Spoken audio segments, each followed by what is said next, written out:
Leonardo da Vinci's painting of the Last Supper has riveted the minds of the world for centuries. Yet this depiction of the Last Supper, like many others, is quite inaccurate when it comes to the actual setting of the Last Supper.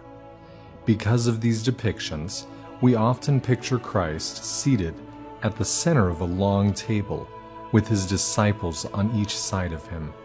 However, according to ancient Roman and Jewish culture, and several verses found in the Gospels, we find a much different setting. With this more accurate setting, we are able to learn of a powerful message of Jesus' true love. It was Thursday, just before the setting of the sun. Jesus and the apostles had gathered in a large upper room on Mount Zion in the upper city of Jerusalem. The home would have been a wealthy home, as it had an upper chamber, and all of the preparations for the Passover feast would have already been made. The most prominent feature of the room would have been a low table in the shape of a U called a triclinium. A triclinium was a Roman-styled table of various sizes and styles that had been adopted by the Jews of the first century. The table had 3 large couches, or cushions, placed on each of the 3 sides, allowing the middle to be open for entertainment and servers. The guests would lay on their left side facing the inside, leaving their right hand free to eat of the meal. This would mean that each guest could lean on the bosom of the person to their left. Their legs would be towards the outside, allowing a servant to wash their feet as they ate the feast, similar to when Jesus' feet were washed by the penitent woman in Luke chapter 7. The host of the feast would not sit in the middle, as is often depicted in artwork of the Last Supper, but instead second to the left, with the guest of honor on his left and a trusted friend to his right. The seating then continued around the triclinium, the most important guest seated on the left wing, then going around the table with the least important sitting on the far right. The servant, if seated at the table, would occupy the last position, closest to the door, so they could go and obtain more food as the evening progressed. If this seating arrangement was followed by Jesus, and from the scriptures it seems to be the case, Jesus then was seated not in the center, but second from the left.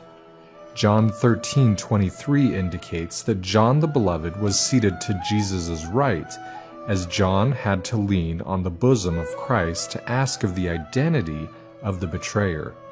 Matthew 26:23 indicates that Judas was seated to the left of Christ in the seat of honor, as both Jesus and Judas were able to eat from the same bowl.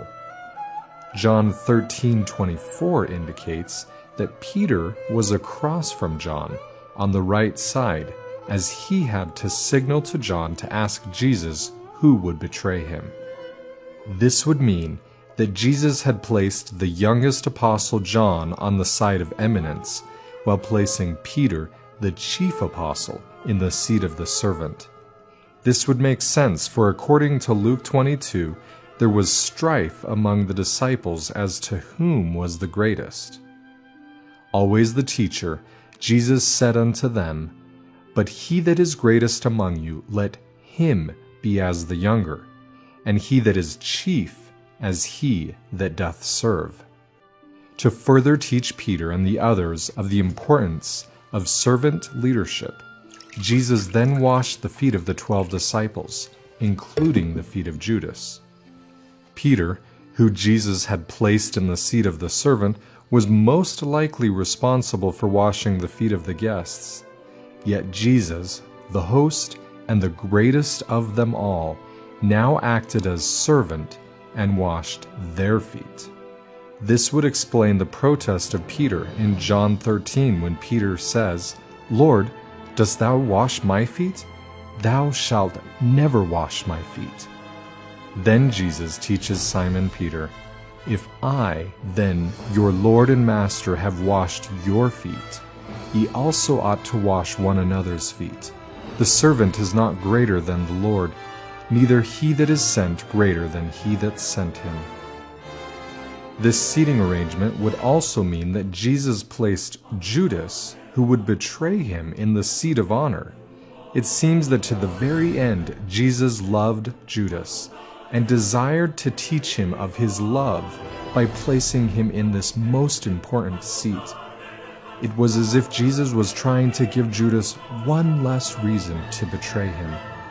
Jesus, at some point, gives Judas a sop, a piece of bread dipped in broth, yet another sign of honor. However, Judas had already made up his mind. Then said Jesus unto him, That thou doest, do quickly. Once Judas left, the Gospel of John indicates that the entire mood of the evening changed. From this point on, Jesus teaches some of the most important teachings contained in all Scripture. From this moment, light could fill the darkened chambers of the upper room. Yet, a valuable lesson had already been taught to the disciples because of the seating arrangement Jesus had chosen. A lesson of servant leadership, and a lesson of true love and devotion towards even the greatest of sinners.